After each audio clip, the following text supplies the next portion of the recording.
Sabe, há uma linha muito fina que separa a lucidez da loucura. E muitas vezes essa linha não é traçada por médicos, mas por aqueles que mais têm a ganhar com o seu diagnóstico.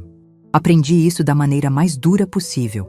Não num consultório, mas na sala de reuniões da fábrica que construí com as minhas próprias mãos. Enquanto meus filhos, ao lado de um advogado, tentavam me convencer de que a minha realidade já não me pertencia. Meu nome é Esther, tenho 66 anos. E por toda uma vida acreditei que o maior patrimônio que se deixa para os filhos não é o dinheiro ou os bens, mas a força do exemplo. Eu só não imaginava que um dia eles usariam a força que lhes dei para tentar me destruir. A reunião foi marcada por Ricardo, meu filho mais velho, com a desculpa de que precisávamos alinhar as estratégias futuras da empresa. Era uma quarta-feira, o ar pesado com a promessa de chuva, e a fábrica, lá fora, zumbia com a melodia do trabalho, um som que para mim sempre foi sinônimo de vida e propósito. Sentei-me à cabeceira da grande mesa de mogno, a mesma que meu falecido marido, Afonso, e eu compramos em um leilão há mais de 30 anos.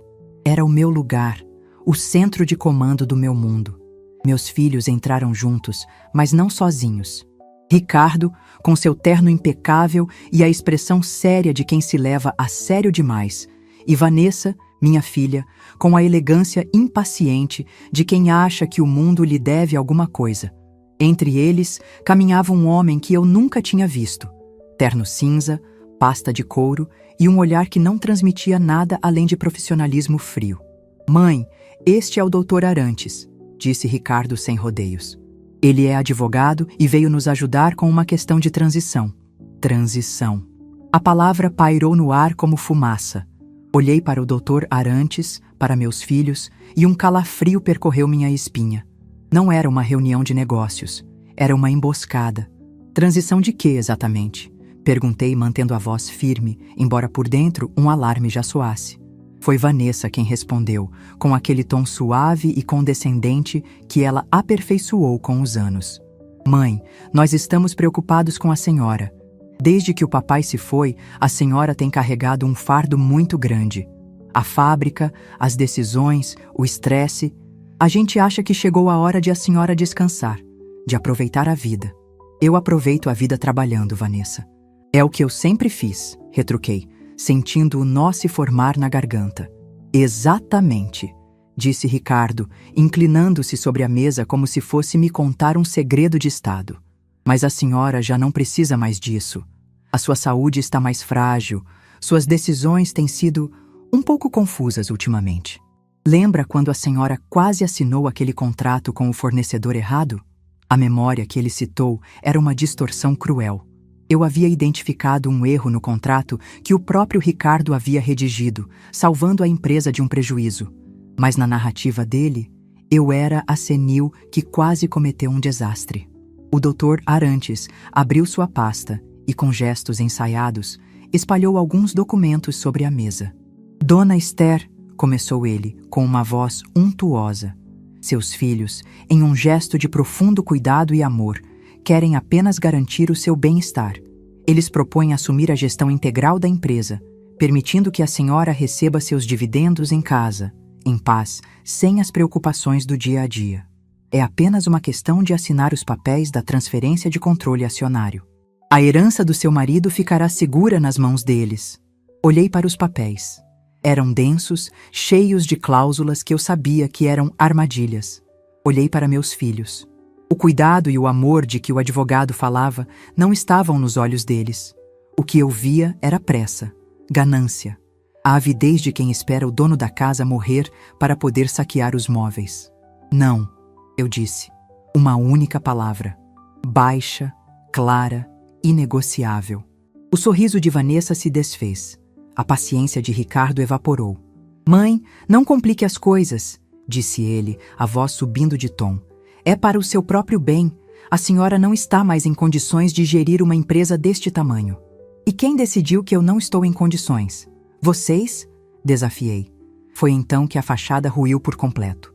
Vanessa levantou-se, as mãos na cintura, o rosto transfigurado pela raiva. "A gente decidiu, sim, porque nós vemos o que a senhora não quer ver.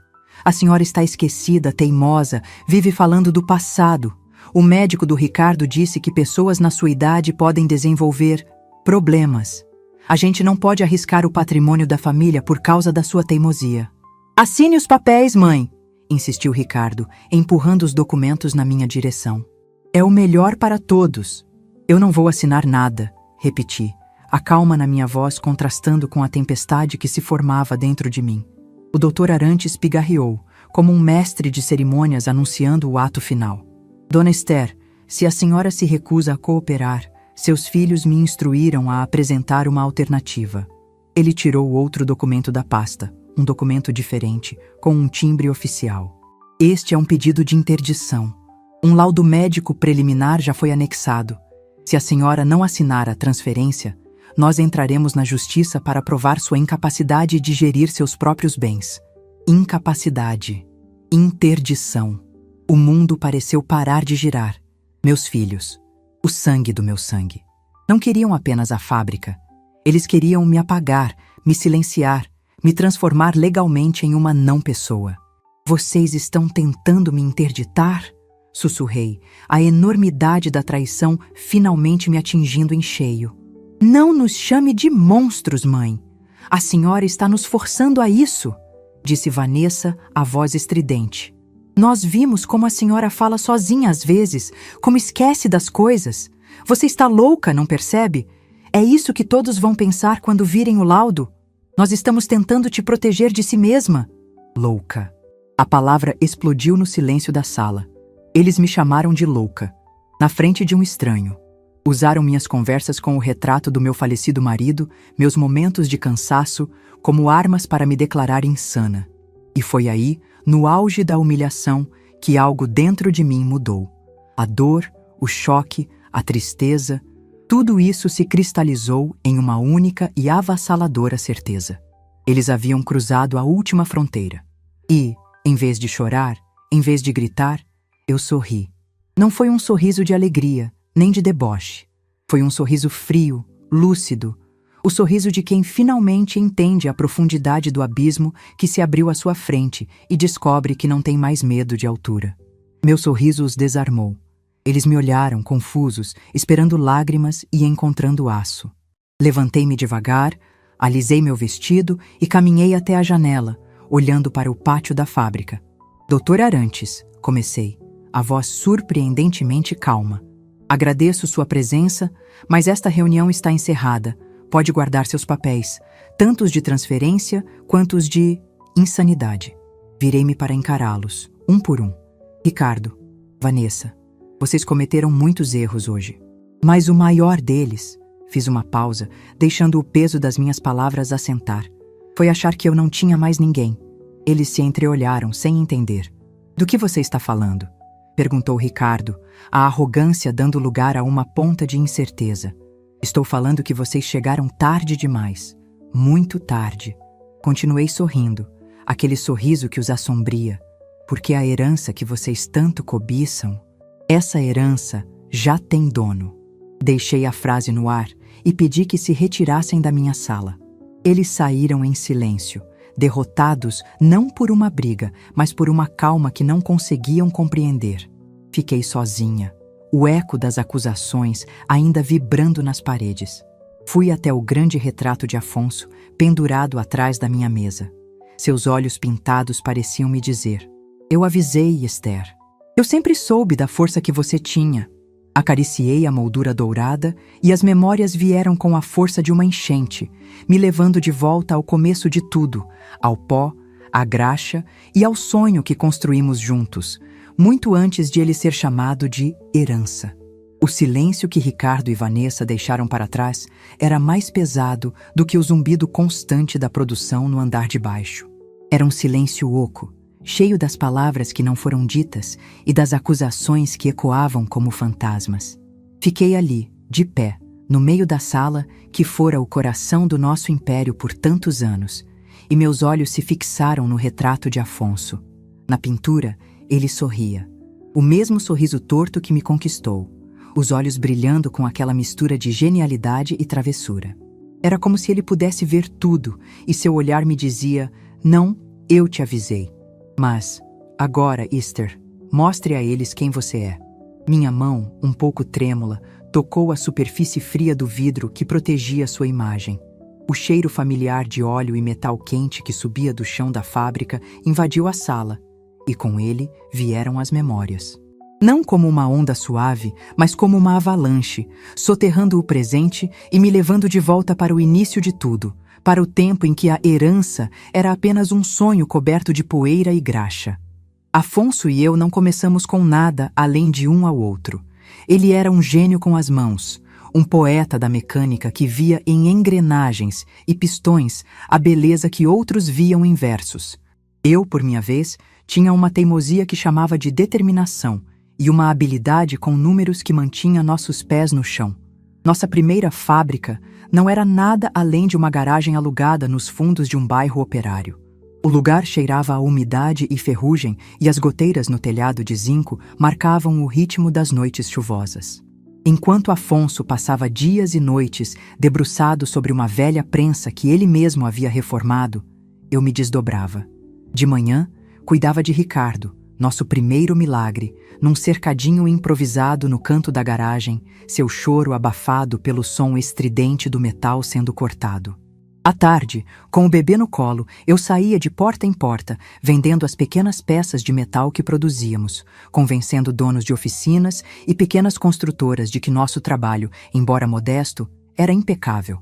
À noite, quando Afonso finalmente desligava as máquinas, exausto e coberto de graxa, era a minha vez de sentar, sob a luz de uma única lâmpada, com os livros de contabilidade, esticando cada centavo como se fosse massa de pão. Um dia, Bester, ele me dizia, usando o apelido carinhoso que só ele usava, vamos ter um galpão de verdade. E você vai ter um escritório com uma janela grande, sem cheiro de óleo. Eu ria e respondia, o cheiro de óleo é o cheiro do nosso futuro, Afonso. Nós éramos uma equipe. Ele era o motor, eu era o chassi, a estrutura que mantinha tudo unido. Lembro-me vividamente do dia em que Vanessa nasceu. Eu havia passado a manhã inteira negociando com um fornecedor de aço pelo telefone, tentando conseguir um prazo de pagamento melhor, enquanto sentia as primeiras contrações. Quando as dores ficaram fortes demais, Afonso me levou para o hospital no nosso velho Fusca, as mãos dele ainda sujas de graxa segurando as minhas. Aguenta firme, meu amor, ele dizia. Você é a peça mais forte de toda essa engrenagem. Voltei da maternidade com Vanessa nos braços e 3 dias depois já estava com ela num Moisés ao lado da minha mesa, fechando o balanço do mês. Não havia licença maternidade quando o sustento da família dependia de cada peça vendida. Meus filhos cresceram tendo como canção de ninar o barulho da fábrica. Aprenderam a andar desviando de caixas de ferramentas e suas primeiras palavras foram misturadas com termos como parafuso e solda. O primeiro grande salto veio quando Ricardo tinha 7 anos. Uma grande construtora da capital abriu uma licitação para o fornecimento de uma peça específica. Era um contrato que mudaria nossa vida, mas a exigência era uma capacidade de produção que nossa pequena garagem não comportava. É impossível, Esther. Não temos maquinário, não temos espaço, disse Afonso, derrotado pela primeira vez. Impossível é uma palavra que não paga as contas, respondi. Naquela noite, fiz algo que nunca contei a ninguém. Abri a pequena caixa de veludo onde guardava as joias que herdei da minha mãe. Um colar de pérolas, um par de brincos de ouro, o anel de formatura do meu pai. Eram minhas únicas conexões materiais com o passado. No dia seguinte, eu as vendi, sem hesitar. O dinheiro não era suficiente, mas serviu como entrada para o empréstimo que implorei ao gerente do banco. Com o dinheiro na mão e a fé no peito, alugamos nosso primeiro galpão de verdade e compramos uma prensa de segunda mão. Ganhamos a licitação. Foram 6 meses de trabalho infernal. Afonso dormia na fábrica, eu mal via meus filhos. Contratamos nossos 2 primeiros funcionários, o seu Jorge e o Miltinho, rapazes do bairro que acreditaram no nosso sonho.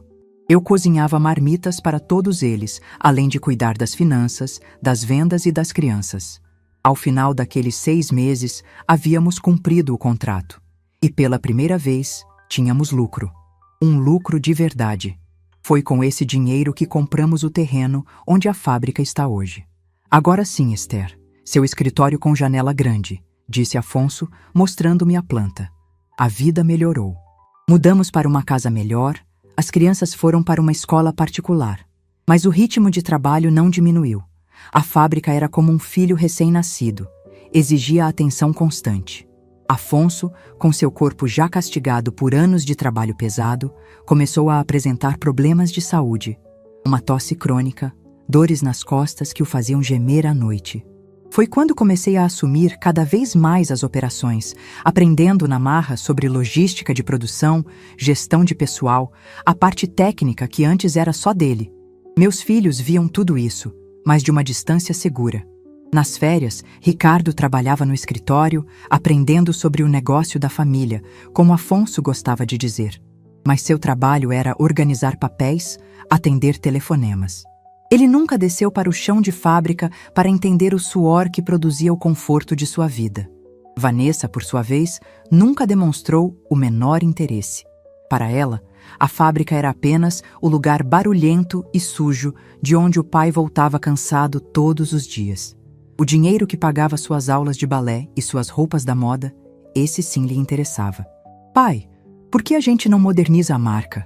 Contrata um designer, faz um site bonito, sugeriu Ricardo um dia, aos 17 anos, cheio das ideias que aprendia na escola. Afonso sorriu com paciência. Primeiro, a gente aprende a fazer a melhor peça do mercado, filho. O brilho vem depois do polimento. Essa era a nossa filosofia. A substância antes da aparência. O trabalho duro antes do luxo. Uma filosofia que, eu percebia agora, meus filhos nunca absorveram de verdade. Eles foram os beneficiários do diamante, mas nunca se interessaram pela poeira e pela pressão que o criaram. Afonso se foi numa noite de terça-feira. Um ataque cardíaco fulminante, ali mesmo, na sua poltrona, enquanto lia o jornal. Sua partida deixou um buraco não só no meu coração, mas na alma da fábrica. Todos esperavam que eu fosse vender, me aposentar, entregar os pontos. A senhora não vai dar conta sozinha, dona Esther. Ouvi de fornecedores e até de alguns funcionários. Meus filhos, recém-formados na faculdade que pagamos com tanto custo, também sugeriram. Mãe, talvez seja a hora de vender. A gente te ajuda a investir o dinheiro. A senhora merece descansar. Descansar. Eles não entendiam. A fábrica não era um fardo. Era o legado de Afonso. Era a minha história. Naquele dia, senti a mesma fúria fria que senti hoje. Enquanto eu tiver forças, esta fábrica ficará de pé, declarei a eles. É o sonho do pai de vocês, e agora é o meu. Assumi o leme sozinha. Mergulhei nos livros, fiz cursos de gestão à noite, aprendi sobre novas tecnologias. Modernizei a empresa, mas mantive a essência. E a fábrica cresceu. Tornou-se uma das mais respeitadas do setor em nossa região. Meus filhos, vendo o sucesso, decidiram se juntar ao negócio da família. Ricardo assumiu a diretoria comercial, Vanessa, o marketing. Eles eram competentes, eu reconheço. Mas eles não tinham a alma do negócio. Para eles, a fábrica não era um sonho construído com suor e lágrimas. Era uma planilha de Excel. Era um balanço de lucros e perdas. Era o ativo que lhes garantia um padrão de vida elevado. O retrato de Afonso na parede parecia me observar. A poeira dos primeiros dias, a graxa sob as unhas, as noites sem dormir, tudo aquilo era a matéria-prima da vida que dei a eles. Uma vida que eles agora tentavam usar para me apagar, para me declarar louca. A herança não era apenas a fábrica. A herança era o respeito pela nossa jornada. E essa era a única parte do legado que eles não pareciam querer. Mas eu não ia permitir que a vendessem a preço de banana, junto com a minha dignidade. A luta estava apenas começando. Enquanto o som dos passos apressados e indignados dos meus filhos se dissolvia no corredor, o silêncio que ficou na sala de reuniões começou a se preencher com outros ecos. Ecos de conversas passadas, de risadas que se tornaram forçadas, de olhares que se tornaram críticos. A tentativa de interdição não foi um raio em céu azul. Foi o trovão final de uma tempestade que vinha se formando há anos, nuvem por nuvem, gota a gota. O meu erro, percebi ali, parada diante do retrato de Afonso, foi acreditar que o sucesso da fábrica automaticamente ensinaria aos nossos filhos a lição do valor. Eu lhes dei educação, conforto, oportunidades. Entreguei a eles um futuro que Afonso e eu só podíamos sonhar. Mas esqueci que o caráter não é forjado pelo conforto, e sim pela falta dele. A mudança mais nítida começou quando eles trouxeram seus cônjuges para a equação. Ricardo casou-se com Lorena, uma mulher cuja família já tivera posses, mas que agora vivia de aparências. Para Lorena, a fábrica não era um legado de trabalho, era um caixa eletrônico para financiar um estilo de vida que ela sentia que merecia por direito de nascença. Vanessa, por sua vez, casou-se com Fernando, um homem com mais ambição do que talento, que se auto-intitulava consultor estratégico, e via a empresa da sogra como seu projeto pessoal para a fama. Eles se tornaram um quarteto. 4 vozes contra a minha, todas cantando a mesma música, a da modernização a qualquer custo. Mãe, esta sala de reuniões é tão antiquada, disse Vanessa numa de nossas reuniões, 1 ano após a morte de Afonso. Precisamos de algo mais. Clean, vidro, aço escovado, algo que impressione os clientes. Nossos clientes se impressionam com a qualidade das nossas peças e com o fato de que cumprimos prazos, minha filha. Não com a cor da mesa, respondi, passando a mão sobre o mogno maciço que Afonso tanto amava. É uma questão de branding, sogrinha, interveio Fernando, com a autoridade de quem leu 3 artigos sobre o tema. A imagem é tudo hoje em dia. Precisamos de uma sede nova, um prédio espelhado no centro empresarial. Isso mostra poder. Poder é ter as contas em dia e os funcionários satisfeitos, Fernando. O resto é vaidade, eu disse, e vi o olhar de desprezo que ele trocou com minha filha. Eles não desistiram. Começaram a gastar em coisas que eu considerava supérfluas. Catálogos de luxo impressos em papel caríssimo, que mostravam mais os rostos de Ricardo e Vanessa como os novos líderes do que os nossos produtos. Patrocínios absurdos para o time de polo da cidade, onde Lorena e suas amigas passavam as tardes. Jantares de networking em restaurantes da moda que custavam o salário de 5 dos meus operários mais antigos. É investimento em imagem, mãe, justificava Ricardo, quando eu questionava os extratos do cartão corporativo. A senhora não entende de marketing moderno. A gente precisa ser visto nos lugares certos. Eu fui vista na porta de oficinas e na poeira de canteiros de obra, Ricardo. Foi assim que construí os lugares certos, onde você gosta de ser visto hoje. Minha pragmatismo era visto como teimosia. Minha experiência como mentalidade ultrapassada. Aos poucos, eles começaram a me excluir das decisões importantes, apresentando-as depois como fatos consumados. Eu descobria sobre a contratação de um novo gerente de marketing, amigo de Fernando, ou sobre a compra de uma frota de carros de luxo para a diretoria, exigência de Lorena, quando a fatura chegava à minha mesa. A desvalorização profissional transbordou para a vida pessoal. Meu aniversário de 65 anos foi comemorado com um almoço apressado no meio da semana. Desculpa, mãe, o fim de semana está uma loucura, um evento beneficente importantíssimo que não podemos faltar, disse Vanessa. Mais tarde, vi as fotos do tal evento nas redes sociais. Era uma festa suntuosa na casa de campo de um socialite, e meus filhos e seus cônjuges sorriam para a câmera, brindando com taças de champanhe. O golpe mais doloroso, no entanto, veio de forma sorrateira. Foi numa noite de terça-feira, eu havia ficado até mais tarde na fábrica para resolver um problema na linha de produção. Ao passar pelo corredor que levava à sala da diretoria, ouvi vozes alteradas e parei. A porta estava entreaberta. Eram eles, o quarteto, em uma reunião improvisada. Ela simplesmente não entende, era a voz de Ricardo, carregada de frustração. Eu tento explicar que precisamos expandir para o mercado internacional, mas ela vem com a mesma conversa de fortalecer o mercado local. É uma visão pequena provinciana. Pequena é a paciência que eu tenho, disse Lorena, e pude imaginar seu revirar de olhos. Ricardo, querido, até quando vamos ter que pedir permissão para a sua mãe para cada passo que damos? A empresa é nossa por direito. Ainda não é, meu bem, esse é o problema, respondeu meu filho. E ela está cada vez mais impossível, continuou Vanessa. O Fernando apresentou um projeto de reestruturação genial e ela o descartou dizendo que não podemos demitir o seu Jorge, ele está conosco desde o começo. Pelo amor de Deus, é uma empresa ou uma instituição de caridade. Meu coração gelou. Seu Jorge, o primeiro funcionário que contratamos, padrinho de Vanessa, um homem que dedicou 40 anos de sua vida à nossa fábrica. E eles o viam como um peso morto a ser descartado. A voz de Fernando soou, mais baixa e conspiratória. O que nos leva à questão principal. A saúde dela, ela não parece... bem, está mais esquecida. Ontem a chamei para uma reunião e ela disse que estava conversando com o retrato do seu pai. Isso não é normal. Uma onda de náusea me subiu à garganta. Minha conversa silenciosa com o retrato de Afonso, meu ritual solitário de buscar forças, sendo usada como prova da minha senilidade. É o que eu venho dizendo, concordou Lorena, animada.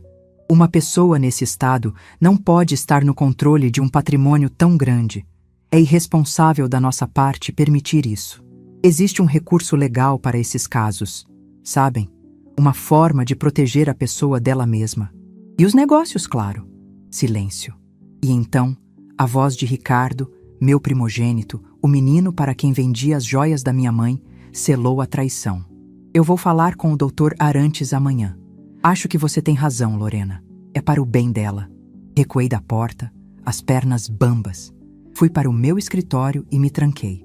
O som do meu próprio sangue pulsando nos ouvidos. Eles não queriam apenas me afastar.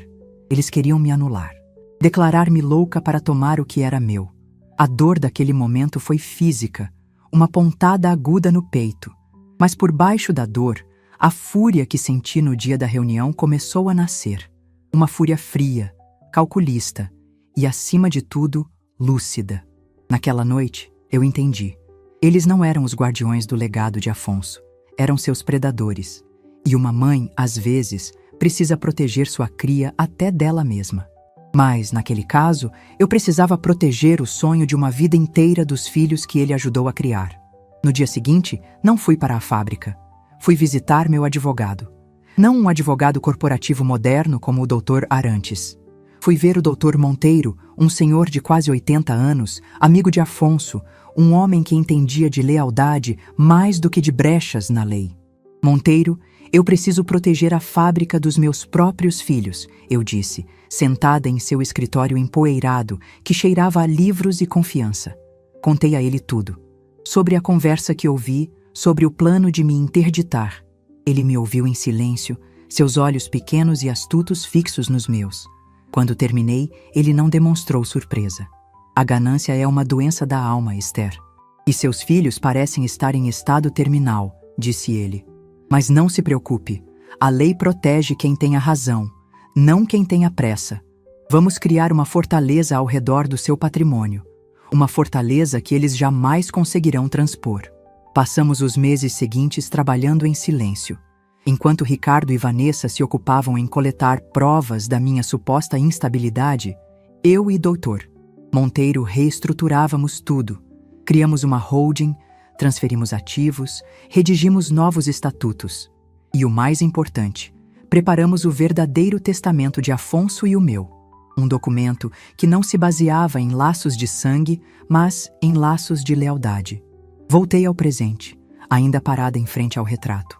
A memória daquela noite na porta da sala de reuniões me deu a força que eu precisava. Eles achavam que estavam no controle, que tinham o laudo, o advogado, o plano perfeito. Mal sabiam eles que eu estava jogando um jogo completamente diferente. E meu próximo movimento não seria de defesa. Seria um checkmate. Os dias que se seguiram àquela desastrosa reunião foram de uma calmaria tensa, como o ar parado que antecede o rompimento da barragem. Eu continuei minha rotina na fábrica, mas algo em mim havia mudado. Meus passos pelo chão de cimento polido pareciam mais firmes. Minha voz, ao dar ordens, soava mais nítida. Os funcionários mais antigos, aqueles que eram a verdadeira alma daquele lugar, perceberam. Dona Esther, a senhora parece... diferente, comentou seu Jorge, o nosso primeiro funcionário, enquanto me acompanhava na inspeção de um novo lote de peças. Seus olhos, acostumados a ler o metal, também sabiam ler as pessoas. Eu apenas me lembrei de quem eu sou, Jorge, respondi, e ele assentiu, um sorriso discreto no canto dos lábios. Ele sabia. Eles todos sabiam da lealdade que eu e Afonso havíamos dedicado àquela gente, e da lealdade que recebíamos de volta. A calmaria, como eu previa, foi quebrada na sexta-feira. Um oficial de justiça, com o desconforto de quem entrega más notícias, me aguardava na recepção. Era uma convocação oficial, redigida nos termos frios e impessoais da lei. Meus filhos, Ricardo e Vanessa, na qualidade de acionistas minoritários, convocavam uma Assembleia Geral extraordinária.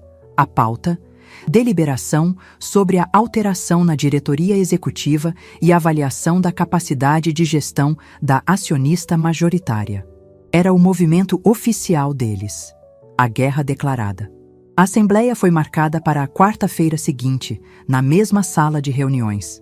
No dia, cheguei 1 hora antes. Abri as janelas, deixando o ar da manhã circular. Servi-me de uma xícara de café e esperei, sentada à cabeceira da mesa, no meu lugar de direito. Eles chegaram em bloco como um exército invasor. Ricardo, Vanessa, seus cônjuges Lorena e Fernando e o onipresente Dr. Arantes. Sentaram-se do lado oposto da mesa, uma frente unida de ternos caros e expressões tensas. Eles me olhavam não como mãe, mas como uma adversária a ser vencida. "Bom dia, mãe", disse Ricardo, a voz formal, desprovida de qualquer afeto. "Acho que podemos começar. A pauta é clara." Dr. Arantes tomou a palavra, sua voz preenchendo a sala com um juridiquês ensaiado. Ele falou da necessidade de modernizar a gestão, da importância de proteger o patrimônio e, finalmente, chegou ao ponto. Ele começou a listar, um por um, os supostos lapsos da minha gestão. Mencionou novamente a história distorcida do contrato, citou minha recusa em aprovar orçamentos de marketing essenciais e minha resistência a novas tecnologias. O clímax foi quando ele apresentou um relatório, supostamente compilado por Fernando, sobre minhas ausências e comportamento errático na empresa, incluindo, é claro, minhas conversas com o retrato de Afonso.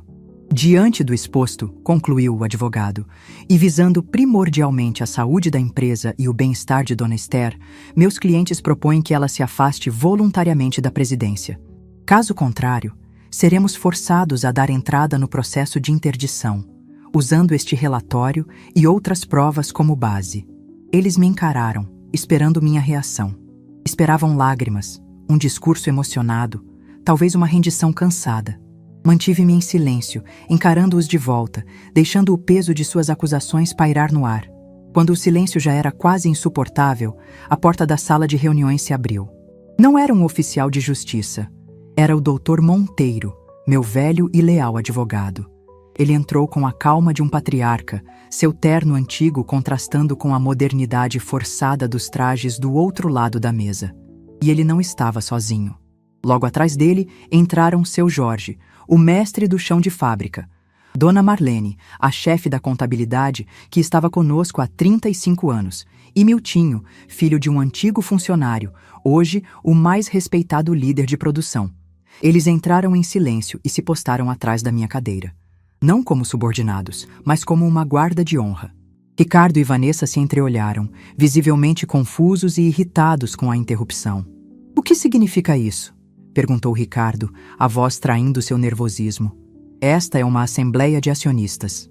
"Exatamente", disse Dr. Monteiro, sua voz ressoando com uma autoridade que calou a sala. Ele se sentou ao meu lado e abriu sua própria pasta, muito mais gasta e cheia que a do Dr. Arantes. "E parece que os senhores não foram informados sobre a nova composição acionária desta empresa." Ele então, com a calma de um professor paciente, começou a desconstruir o castelo de cartas dos meus filhos. Ele apresentou documentos que provavam que o erro no contrato citado fora, na verdade, uma negligência de Ricardo corrigida por mim. Apresentou balanços que mostravam que meus cortes em marketing, na verdade, haviam sido um reinvestimento em maquinário, o que resultou num aumento de 20% na produção e na conquista de 2 novos grandes clientes. E então ele deu o golpe final. Há 6 meses, continuou Dr. Monteiro, Dona Esther, na qualidade de acionista majoritária e prevendo a necessidade de proteger o verdadeiro legado desta empresa, realizou uma reestruturação societária. Ela transferiu 40% de suas ações para a criação de um fundo de participação dos colaboradores. Um murmúrio chocado percorreu o lado oposto da mesa. Este fundo, prosseguiu ele, tem como beneficiários todos os funcionários com mais de 10 anos de casa. Os senhores Jorge, Marlene e Milton, aqui presentes, fazem parte do conselho que representa este fundo. Sendo assim, a estrutura de poder desta empresa mudou. Dona Esther detém 35% das ações. O fundo de colaboradores detém 40%. E os senhores, ele olhou diretamente para Ricardo e Vanessa, continuam com seus 25%, que agora, como podem ver, os tornam uma minoria sem poder de veto. O queixo de Lorena caiu. Fernando empalideceu. Meus filhos me olhavam com uma mistura de ódio e incredulidade. Você deu a nossa herança para os empregados? Gaguejou Vanessa. Foi a minha vez de falar. Levantei-me, apoiando as mãos na mesa, sentindo a força da madeira maciça e a lealdade das pessoas atrás de mim. Eu não dei a nossa herança, Vanessa. Eu a salvei. A herança de seu pai não era dinheiro, eram pessoas. Era a comunidade que ele construiu. Era o respeito pelo trabalho de cada um que está lá embaixo, no chão da fábrica, enquanto vocês planejavam como me chamar de louca. Meu olhar encontrou o de Ricardo. Eu ouvi a conversa de vocês naquela noite. Ouvi cada palavra. Ouvi vocês planejando me apagar da minha própria história. Vocês não queriam continuar o legado, queriam liquidá-lo. Vender o sonho de uma vida inteira para financiar jantares caros e roupas de grife. Mas a alma desta fábrica... Fiz um gesto na direção dos meus funcionários. A alma desta fábrica não está à venda. Dona Marlene, que sempre fora uma mulher de poucas palavras, deu um passo à frente. Nós vimos o que os senhores estavam fazendo, Ricardo. Vimos o desrespeito com a sua mãe. Dona Esther e seu Afonso nos deram mais que um emprego, nos deram dignidade. E nós não vamos deixar que vocês destruam isso. A derrota no rosto dos meus filhos era total. Eles não tinham mais argumentos, não tinham mais poder.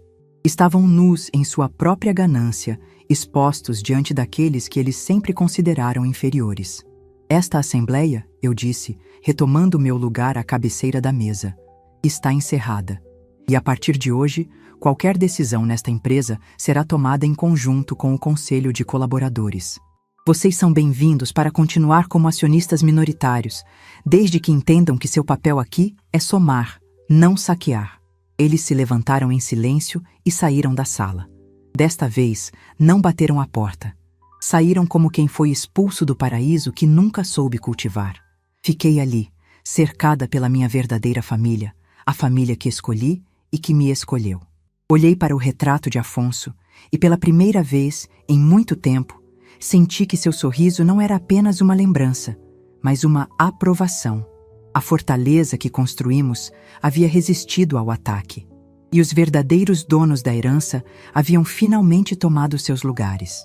A vitória, descobri nos dias que se seguiram àquela assembleia, não tem o som de aplausos ou de portas batendo. Tem o som do silêncio. O silêncio nos corredores onde meus filhos não mais caminhavam com a arrogância de donos.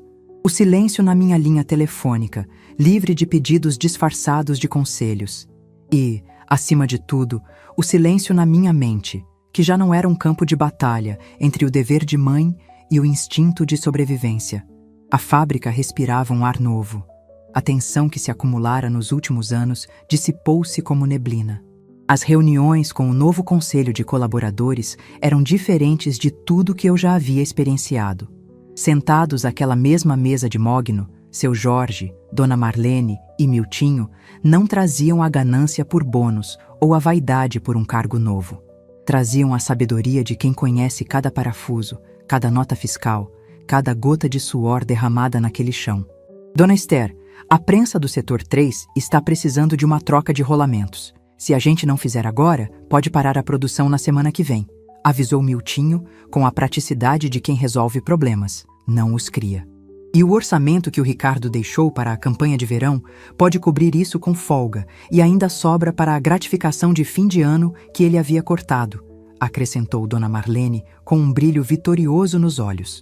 Eram decisões assim, lógicas, justas, focadas no bem da empresa e de suas pessoas.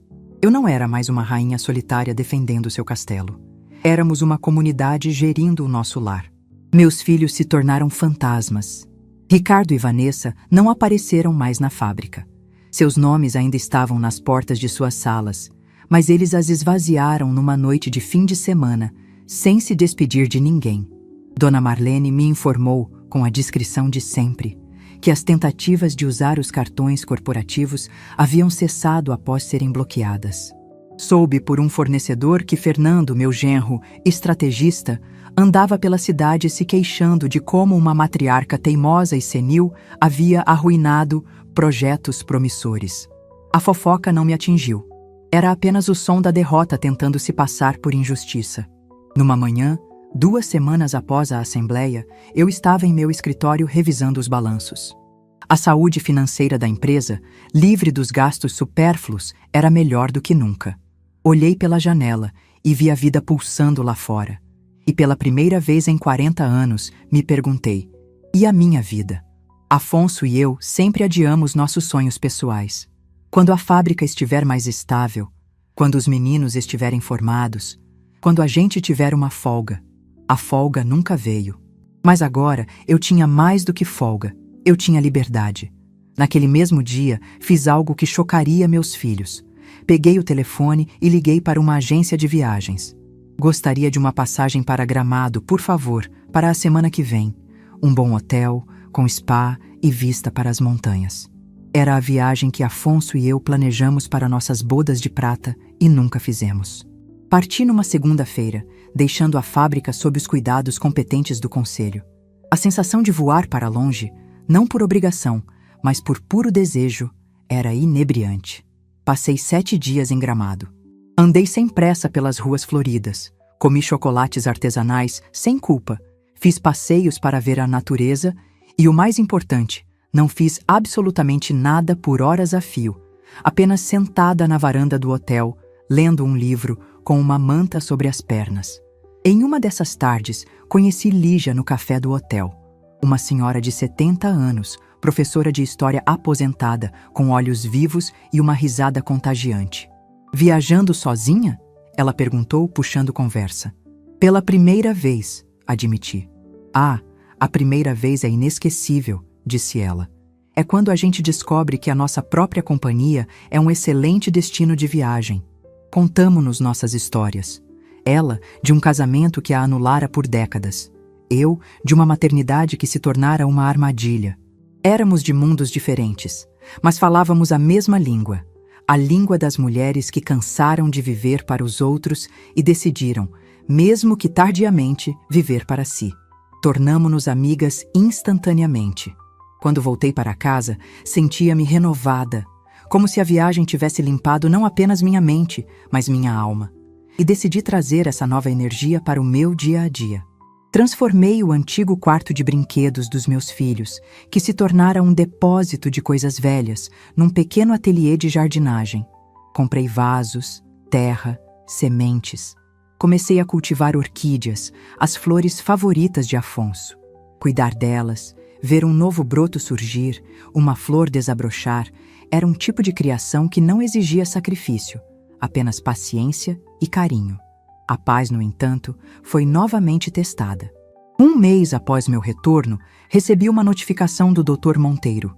Era uma carta de Ricardo, ou melhor, do advogado dele. Uma carta fria, ameaçadora, questionando a legalidade da criação do fundo de colaboradores, insinuando que eu fora induzida ao erro por funcionários interesseiros devido à minha condição mental vulnerável. Li a carta e ri. Um riso genuíno, alto. Eles ainda não haviam entendido nada. Liguei para o Dr. Monteiro. Recebeu a carta, Esther? Ele perguntou sem surpresa. Recebi, Monteiro. É quase cômica.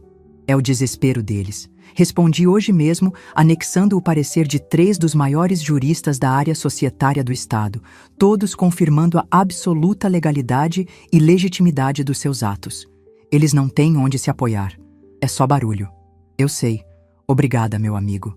A tentativa legal falhou, então veio a emocional. Numa noite de quinta-feira, o telefone tocou. Era Vanessa. Sua voz estava embargada pelo choro. Mãe, você destruiu a minha vida, ela soluçou. Esperei, sem dizer uma palavra. O Fernando foi demitido do clube de consultores. Ninguém mais quer contratá-lo depois do que aconteceu. A Lorena não para de humilhar o Ricardo.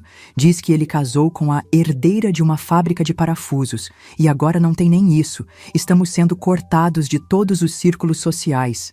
Tudo por sua causa, por causa da sua teimosia.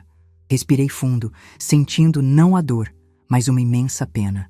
Eu não destruí a vida de vocês, Vanessa, falei, com a voz serena. Eu apenas parei de usar a minha para financiar a vida de aparências que vocês escolheram. O que vocês chamam de vida era uma farsa sustentada pelo meu trabalho e pelo meu silêncio. A farsa acabou. Agora, vocês precisam construir algo real. Mas nós não sabemos como, ela gritou, a manipulação dando lugar ao pânico genuíno.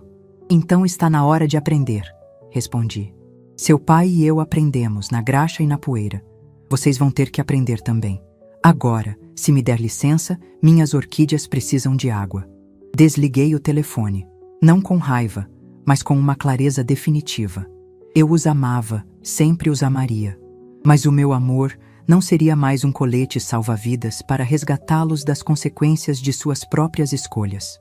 Naquela noite, sentei-me no meu novo ateliê de jardinagem. O perfume das flores enchia o ar.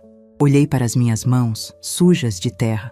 Eram as mesmas mãos que um dia contaram centavos, assinaram contratos e secaram lágrimas. Agora, elas cuidavam de flores. E eu soube, com uma paz que nunca havia sentido antes, que a vida pós-batalha era infinitamente mais bonita. Era a minha vida, cultivada por mim, para mim. E estava apenas começando a florescer. 2 anos se passaram. 2 anos em que as estações mudaram do lado de fora da minha janela. E mais importante, dentro de mim.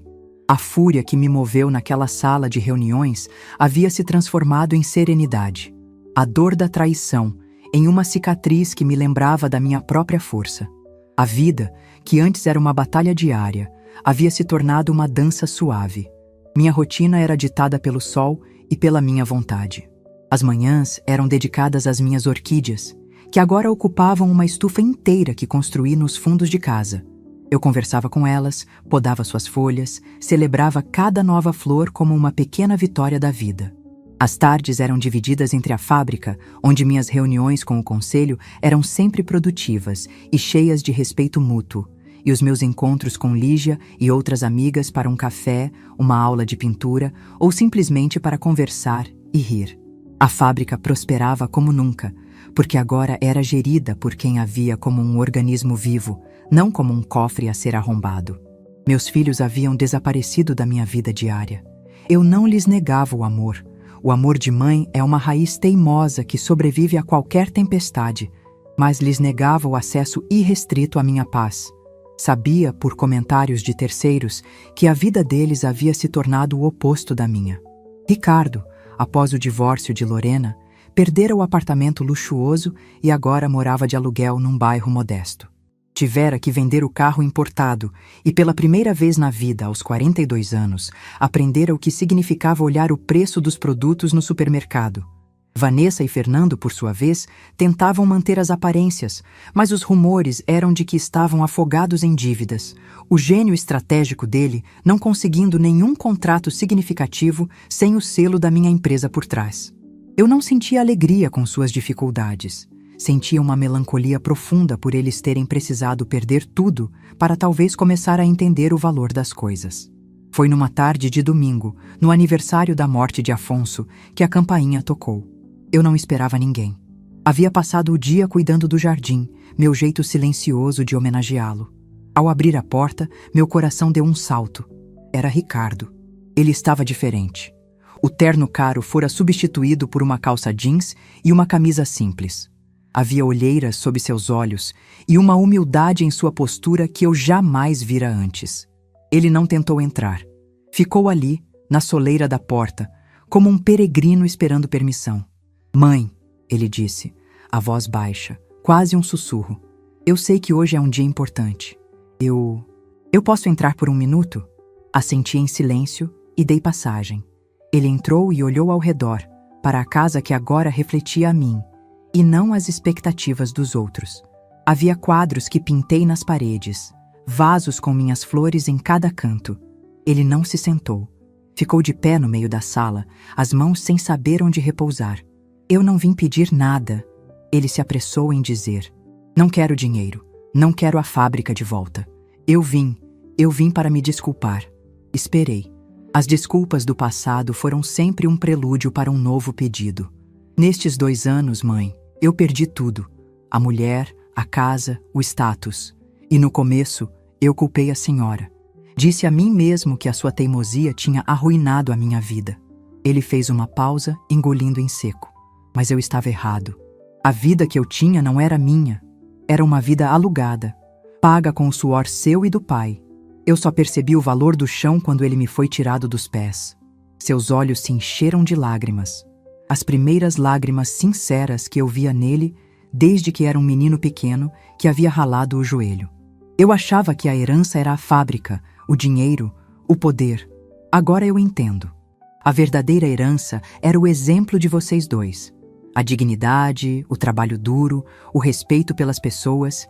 E eu joguei tudo isso fora, em troca de jantares caros e da aprovação de gente que hoje nem lembra mais do meu nome. Aquele era o meu filho. Não o executivo arrogante, mas o menino que um dia existiu, perdido sob camadas de ganância e vaidade. "Eu te perdoo, Ricardo", eu disse, e as palavras vieram do fundo do meu coração. Mas o perdão não significa esquecimento, e não significa que as coisas voltarão a ser como eram. "Eu sei", ele disse, secando uma lágrima com as costas da mão. "Eu não mereço que voltem a ser como eram. Eu só queria saber se posso, aos poucos, tentar de novo. Não como diretor, não como herdeiro, como filho, se a senhora ainda me aceitar." Caminhei até ele e, pela primeira vez em anos, o abracei. Senti seu corpo tenso relaxar nos meus braços. "Um filho, eu nunca vou deixar de aceitar", sussurrei. "Mas a relação que teremos será uma nova, construída sobre a verdade." Na semana seguinte, convidei Ricardo para visitar a fábrica. Ele hesitou, mas foi. Apresentei-o formalmente ao seu Jorge, à dona Marlene e ao Miltinho. "Este é meu filho, Ricardo. Ele gostaria de conhecer o trabalho que vocês fazem." Passei a tarde mostrando a ele o que ele nunca se interessou em ver. O brilho nos olhos de um jovem aprendiz ao operar uma máquina nova. A forma como dona Marlene organizava as finanças com um zelo quase maternal. A camaradagem e o respeito no chão de fábrica. Ele ouviu, observou e vi em seu rosto um entendimento que anos de conforto lhe haviam negado. "O pai ficaria orgulhoso disso", ele me disse no final do dia, a voz embargada. "Disso tudo, da comunidade que vocês criaram." "Sim, ele ficaria", respondi. Nossa relação foi sendo reconstruída, ponto por ponto, como uma costura delicada. Ele me visita aos domingos, não por obrigação, mas por vontade. Às vezes traz um bolo que ele mesmo tentou fazer, quase sempre queimado, e nós rimos juntos. Ele me conta do seu novo emprego numa empresa menor, onde ele é apenas mais um, e da estranha satisfação que sente em conquistar seu próprio espaço, sem atalhos. Vanessa ainda não apareceu. Segundo Ricardo, o orgulho dela é uma fortaleza mais alta que a minha. Talvez um dia ela encontre o caminho de volta. Talvez não. Aprendi que não posso forçar a redenção de ninguém. Posso apenas manter a porta do meu coração aberta, mas sem deixar que a corrente de ar apague a minha própria luz. Hoje, sentada no meu jardim, com as mãos sujas de terra e o sol aquecendo meu rosto, sinto uma paz completa. Não sou mais a fortaleza que sustenta o mundo dos outros. Sou o jardim que cultiva a própria felicidade. A herança de Afonso não era a fábrica. A herança verdadeira era a lição de que o que se constrói com amor e dignidade, nenhuma ganância pode destruir. E essa lição finalmente eu aprendi. Se essa história tocou seu coração, deixe seu like, se inscreva no canal e comente aqui embaixo. No meu lugar, o que você faria? Sua mensagem pode iluminar o dia de alguém.